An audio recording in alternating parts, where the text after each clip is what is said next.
اعوذ باللہ من الشیطان الرجیم بسم اللہ الرحمن الرحیم۔ مون وظائف چینل کی جانب سے تمام ناظرین کو السلام علیکم۔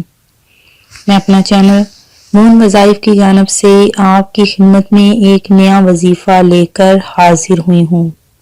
سب سے پہلے ہمارا چینل مون وظائف کو سبسکرائب کر لیں اور بیل آئیکن کا بٹن بھی پریس کر لیں تاکہ ہر نئی آنے والی ویڈیو سب سے پہلے آپ تک پہنچ جائے۔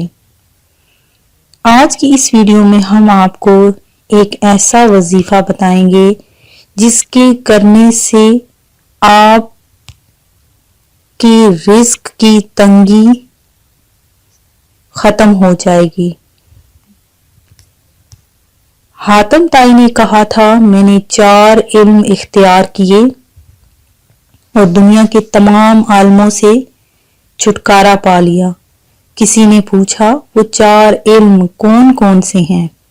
حاتم طائی نے جواب دیا، پہلا یہ کہ میں نے سمجھ لیا کہ جو رزق میری قسمت میں لکھا ہے وہ نہ تو زیادہ ہو سکتا ہے نہ کم، اس لیے زیادہ کی طلب سے بے فکر ہو گیا۔ دوسرا یہ کہ اللہ کا دیا ہوا جو حق مجھ پر ہے وہ میرے سوا کوئی دوسرا ادا نہیں کر سکتا، اس لیے میں اس کی ادائیگی میں مشغول ہو گیا۔ تیسرا یہ کہ ایک چیز مجھے ڈھونڈ رہی ہے، میری موت، میں اس سے بھاگ تو سکتا نہیں، لہٰذا اس کے ساتھ سمجھوتا کر لیا۔ چوتھا یہ کہ میرا اللہ مجھ سے باخبر رہتا ہے، چنانچہ میں نے اس سے شرم رکھی اور برے کاموں سے ہاتھ اٹھا لیا۔ یہ 4 علم زندگی کے لیے اصول اور ایسے مشغل راہ ہیں کہ جس نے انہیں اپنا لیا زندگی اس کے لیے اتنی آسان اور مطمئن ہو جائے گی کہ دنیا میں کسی نے سوچا بھی نہ ہوگا۔ ہمارا آج کا وظیفہ ہے برائے کشائش رزق۔ اگر کوئی شخص روزی کی تنگی سے پریشان ہے تو وہ سورہ یاسین کو اس طرح پڑھے کہ شروع کرنے کے بعد جب پہلا مبین آئے تو سورہ یاسین دوبارہ پڑھنا شروع کرے، اسی طرح پوری یاسین ختم کرے۔ یہ عمل اس نے کرنا ہے۔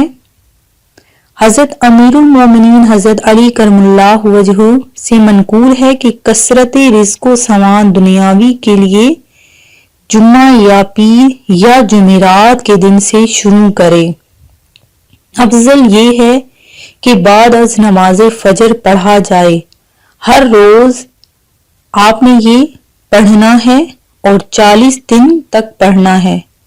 40ویں دن 100 مرتبہ ہو جائے گا۔ انشاءاللہ تعالی اللہ تعالیٰ کی طرف سے رحمت کشادگی کے دروازے کھل جائیں گے۔ اس کے پڑھنے کے دوران آپ نے کچھ باتوں کی پابندی کرنی ہے۔ اول، وظیفہ شروع کرنے سے قبل غسل کرنا ہے۔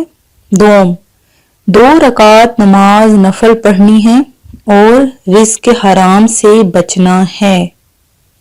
میں امید کرتی ہوں کہ ہمارا آج کا وظیفہ آپ کو پسند آیا ہوگا۔ اسی طرح سے مزید وظائف سننے کے لیے ہمارا چینل مون وظائف کو دیکھتے رہیے۔ اپنا خیال رکھیے گا، دعا میں یاد رکھیے گا۔ اللہ حافظ۔